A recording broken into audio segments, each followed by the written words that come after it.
What's up, everybody? Welcome back to another Migration Monday. I'm your host, Brian Hallbly. Thanks for tuning back in. I really appreciate you all being here.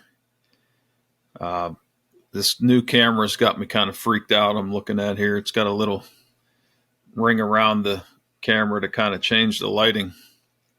I noticed a couple of videos I did before from my laptop camera just weren't cutting it. So I don't have an extra couple of grand to update this old laptop right now with a couple of girls in college and everything else going on. So I figured this new camera update would be a little bit better. Maybe. I mean, I don't know if that's good for you guys. Have to look at this mug a little clearer. Maybe it was better. It was a little more blurry, but kind of strange. That's something I'm going to have to get used to. But I think it does look a little bit better. Let me know what you think. If you hate it, we'll go back to the old grainy 8-year-old laptop or whatever this thing is. But anyway, just wanted to jump on here and give you guys another episode for the Migration Monday. Today I wanted to talk about planning an out-of-state hunt. I've got a little bit of experience with that over the last, 25 years or so. I've been fortunate to hunt probably about half of the states in this country, pushing 25 states I've hunted in, a few provinces in Canada, even chased some wild boars and some wild goats out in Hawaii. Pretty interesting topic. If you guys have never been out of state, hopefully this will help you plan your next one. Just wanted to jump into some quick news that I saw this week from Delta Waterfowl. They reported a massive win for waterfowl hunters in Delaware. The governor signed a House bill this week repealing the state's old prohibition on hunting waterfowl and other game birds on Sundays. So I'm a little bit jealous. I'm not going to lie. We've been trying to get that changed in Pennsylvania for quite a while. But that's great news for everybody in Delaware. Hopefully, as these New England states kind of change their ways, a lot of them have been and are still trying. Hopefully, Pennsylvania will get on the bus there and get rid of these prohibitions on our Sunday hunting. I think they approved like 3 or 4 Sundays now out of the whole hunting season that we can hunt, which makes no sense to me. It's like, okay, well, now we're going to allow you to hunt on these Sundays, but you can't hunt on those Sundays. It's just insane to me. But let me know what you think about that. Let me know if you're still in a state that doesn't allow Sunday hunting in the comments below, and just keep working to fight that. I mean, we've worked with so many organizations over the years in Pennsylvania to try to change that, and it's just taken forever. So hopefully the whole country will be able to realize that change, countrywide, so people will have more time to spend out in the marshes and lakes and rivers. So anyway, jumping back into the original topic of planning an out-of-state hunt, that's actually a pretty good segue, thinking about, where you can go, sitting down and figuring out, when you can hunt and how. Like, you may end up in a state, and I can't think of many really good waterfowl destination states that don't allow Sunday hunting, but that's a consideration, when you're planning your hunt. You want to make sure whatever dates you're planning or, kind of basing your trip around the calendar, just make sure you don't end up in a state like Pennsylvania and you plan on hunting on a Sunday and you can't. But that's an interesting topic to, there's so many variables to choosing where you're going to go. A lot of it comes from what you read on the internet. You can Google, top waterfowl states. Most people end up hearing something on a podcast or watching something on YouTube nowadays, which is causing a whole other issue. We talked to Elliot from Freelance Duck Hunting and the North American Waterfowler Podcast. They're in the midst of trying to change some non-resident hunting regulations in Kansas.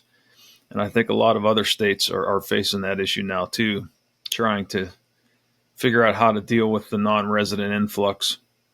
So they're trying to change some rules on filming on some different state and federal-owned lands, trying to cut back. They think that that's really hurting the residents and bringing more out-of-staters in. Like I said, if you watch a bunch of YouTube videos and somebody says, oh, we're killing all these ducks in Kansas, that's how a lot of this stuff comes to be. That's how a lot of people decide where they're going to end up going. So, but anyway, we'll see how that goes. We'll monitor, those changes in Kansas and the other states.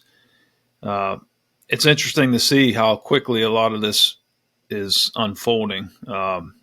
I think Kansas is going to be good to go for this year. I don't think there's going to be any major changes, but the talk is out and the board is considering things. So something could be changing for the following season coming up. But that's the biggest thing when you're planning your trip, deciding where to go. Just make sure you dive deep into the regulations and understand how that's going to affect the time that you're there. I'm personally planning a trip to Nebraska and Kansas for early teal. I'm going to try to hunt a few days in each state, catch both of those seasons. A lot of stuff to consider heading out there. So before I jump past the how to choose a state, just do your homework. There's a lot of things you can do from your easy chair or your couch or your kitchen counter. There's so many great resources available online, just a Google search away. Some of the top places right now are North Dakota. A lot of guys going there. Nebraska, obviously, Kansas, Oklahoma. Arkansas seems to be, further down on that list. A lot of guys that I talk to nowadays, it's hit or miss. It's not like the old days, but I don't think that I would take that off of your bucket list if that's where you're thinking about going someday.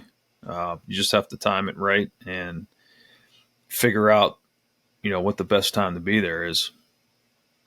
I'm fortunate in the situation I'm going to Kansas and Nebraska. I've known some people in the area and got to talking to some people in the area, which is a really huge resource if you have that opportunity, if you have that available to speak to somebody that actually knows the place. There's two schools of thought to that. Obviously, I'm the type of guy that likes the details. I like the planning and the scouting and the figuring it out. I don't want somebody to say, hey, here's a couple of pins, go hunt these spots. There's times when that's cool to do that.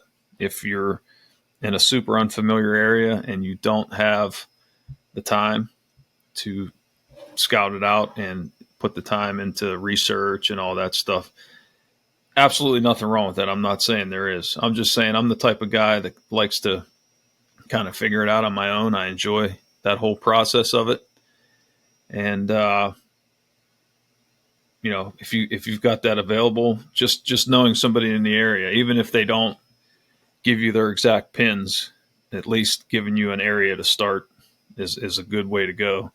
That way, when you arrive, you hit the ground running, you sort of have a contained area that you can scout and try to figure out on your own. So, obviously, choosing where to go, you're going to think about hunting on public or private.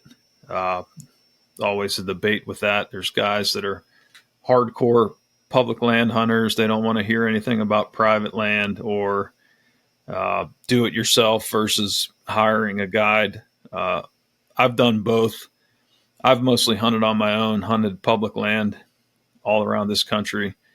But I've certainly taken advantage of a couple of guided hunts too here and there, which is fun. And I think the most important thing when you're considering a guided hunt, it's a completely different process.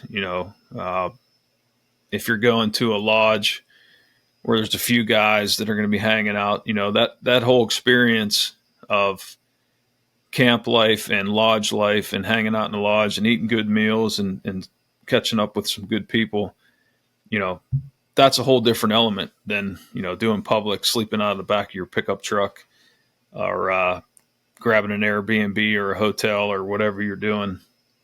So just something to consider, weigh each adventure, weigh each situation on its own merits. And, don't get too hung up on, I've got to hunt this certain way or I've got to hunt this certain place, if that makes sense to you. Because, you might miss out on a really cool opportunity and, you're out there chasing birds, and I get it. I get a lot of guys and I'm kind of the same way. You just don't want to show up and be a trigger man. That's not what most of us are looking for in the experience. But, sometimes taking a break from your routine and just kicking back and enjoying a different situation will really build some memories that you might have missed out on. So before you get there, once you kind of narrow down where you want to go, there's some great e-scouting tools to fine tune those locations. Obviously, OnX is a huge one. I've had OnX on my phone for, I don't know. It's got to be 5+ years, maybe longer. I've got pins everywhere. I've got to do a better job of creating separate files for all those. That comes in really handy, so you don't open your map and have it look like a mess. Here, let's see if I'll pull that up, show you here.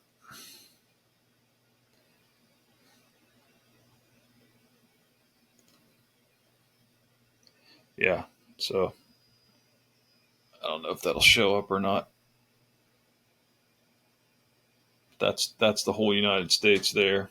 If you zoom in, it can get pretty crowded in a hurry. So I got to do a better job at working on folders, but great tool. You can even go back. There's so many tools on here that, I haven't gotten very well versed at. There's time lapse. You can go back and see photos and time periods from before, like water levels, canopy cover, like spring, summer versus winter when all the leaves are off. It's just a great tool. Mark your locations, track. Like I said, different files. You can share pins with other people, other friends, other people in your hunting party. Just great tool to use. Check it out if you haven't already. And then things like Google Earth can really help you fine tune. There's a lot of details on Google Earth that you don't see on a lot of the other online maps. So, plus tons of other ways, there's websites out there to monitor water levels.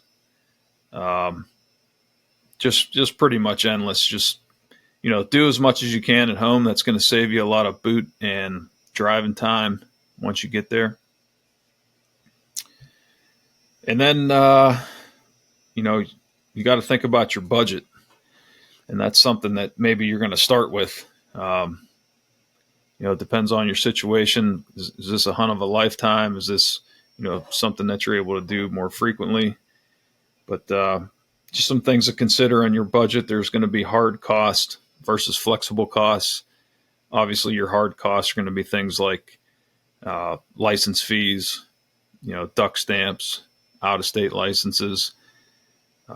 Those prices aren't going to change. So that's something that you can't be flexible on. It's like, okay, this is a hard cost that I'm going to have to come up with. Same with, anything you got to take for your gear, your shells. It's a certain amount of money that you're going to have to budget for.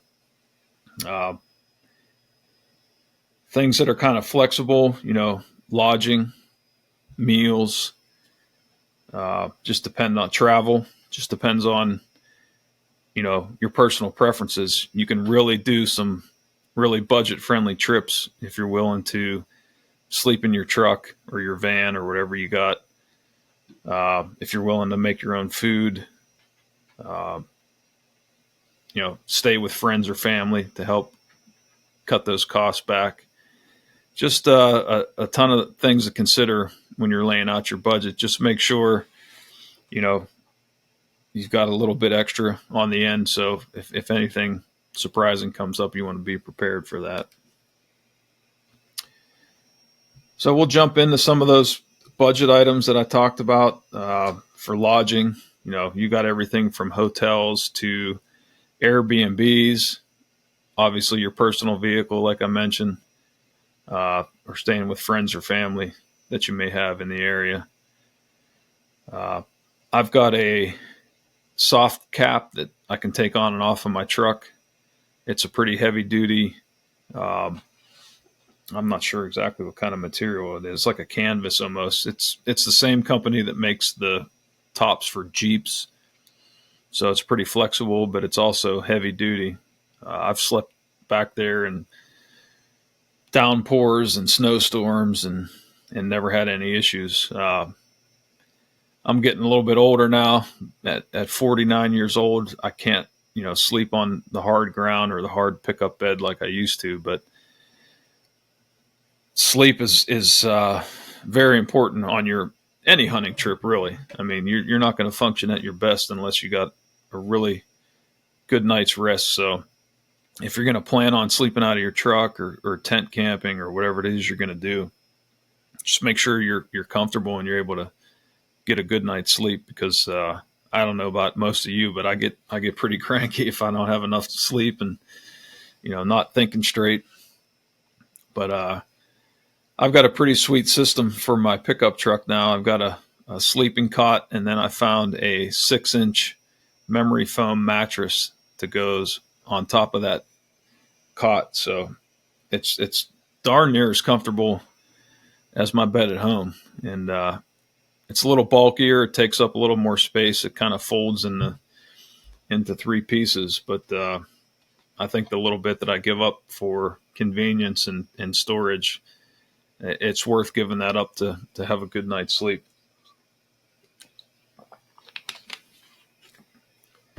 So I'd highly recommend that. I can put the links to that stuff in the comments below. I think I got most of that stuff off of Amazon, like everything else today.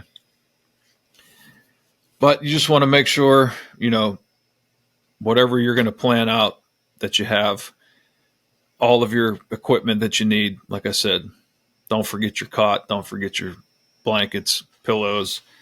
Just one little thing like that can really throw off your plans for a good night's sleep. So I've actually got a big bag. It's kind of like a canvas zip bag, nylon zip bag that holds that memory foam mattress.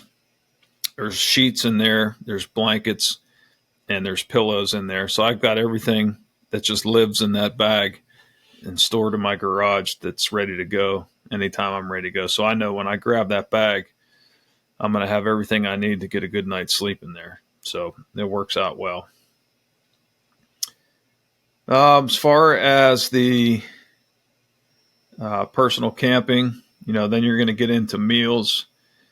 Normally, if you're living out of your pickup truck or your van or whatever, you're trying to keep it, pretty budget friendly, you're going to be cooking a lot of your own meals. One of the best ways that I've found is to prep all your meals at home before you go on your trip and put everything in.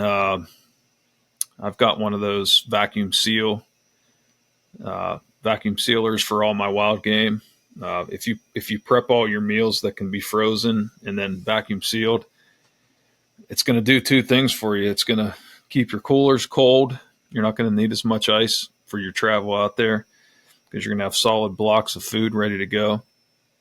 But then you can just cut the top off, dump it into a pan, And even sometimes you can just heat it up in a hot pot of water and have it ready to eat right out of the pouch, depending on what you're making. So makes it real simple, keeps everything organized, and less, you don't have to carry as much cooking equipment if you have everything prepped already.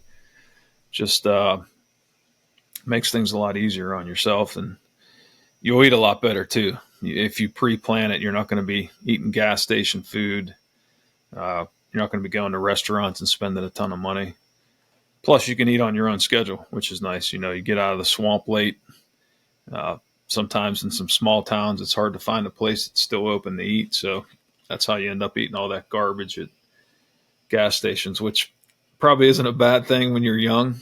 It adds to the adventure, but geez, oh man, I seem to look at food the wrong way anymore, and I'm gaining weight. So I try to prep my stuff a little more in advance and try to eat a little healthier at my age.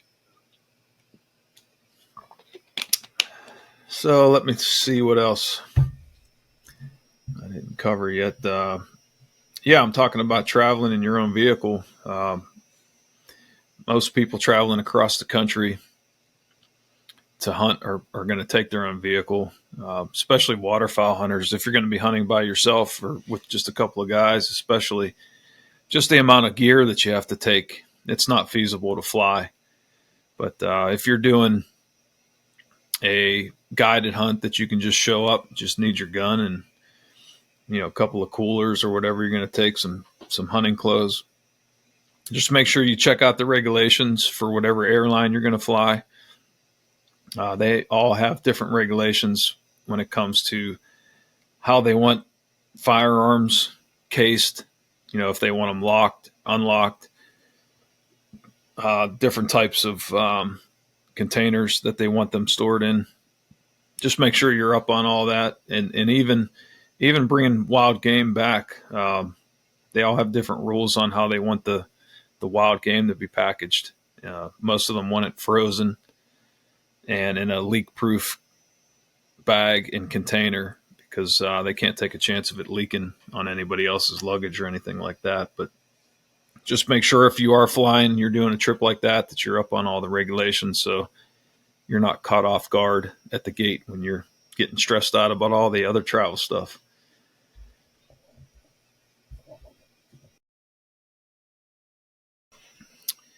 Let me see what else we got here. Your gear. Obviously, if you're going to hunt by yourself, depending on, if you're going to be taking a trailer, if you're going to be taking kayaks, if you're going to be dragging your boat, you just want to make sure you have everything that you need before you get on that highway, because once you're out there in the middle of nowhere in some of these marshes and some of these areas, it's going to be pretty difficult to find a place to, if you need a spare battery for your boat or some life jackets that you forgot, you don't want to find yourself getting up and going out to the boat ramp. And next thing you know, you're going to have to figure out, what the heck do I do now? So checklists are great. Make a checklist before you travel, everything that you're going to need for that trip down to the shotgun shells and duck calls, simple things that you think, I won't ever forget to take that with you. That's the stuff that you end up leaving behind. So checklists are great. Like I said, make some spreadsheets, make some checklists, and just check everything off as you get it loaded up in the vehicle, loaded up in the boat. My system's going to be pretty simple. I'm going to be taking my pickup truck out west this year. I've got a roof rack. It's got a flat platform on the top I can strap my kayak to. Leaves room in the back in my soft cap, like I said, for all of my decoys. I've got a crew cab, so put all my firearms, shells. There's even a bunch more room in the back there for, extra clothes, waders, stuff like that. So looking forward to taking another trip out west. if you haven't been out west, any of you East Coast guys, I'd highly recommend you get out there. It's just a different world hunting in states and areas where it's just not as populated as the East Coast is. You get into some of these marshes and some of these lakes and rivers around the East Coast, and you always seem to be running into people. But when you go out west, you can find solitude, and a lot of times you'll have the place to yourself. So just a different experience, and the scenery and the way of life out there just seems to be a lot slower paced, and just I'd highly recommend experiencing that for sure if you've never done that before. But I think that's going to cover everything that I wanted to cover today. I appreciate you all checking in. This episode of Migration Monday has been brought to you by the Duck Hole & Company, attracting feathers together. Check them out at the Duck Hole & Company on Facebook or Instagram. They can get you fixed up with habitat advice, full service habitat contracting, golden millet seed, and much more. Be sure to check out our audio podcast on the Sportsman's Empire Network, available on Spotify, Apple Podcasts, iHeartRadio, and just about anywhere you can get podcasts. And join us on our Facebook and Instagram accounts at Migration Waterfowl. You can also connect with us and other listeners from around the country on the Migration Waterfowl Podcast Facebook group.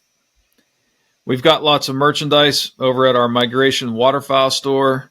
There are hoodies, t-shirts, long sleeve performance wicking shirts, coffee, powder-coated thermoses, string bags, and more.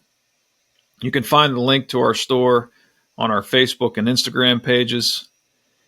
And remember to get out there and enjoy the outdoors, but make sure you seek out a relationship with the one who created everything.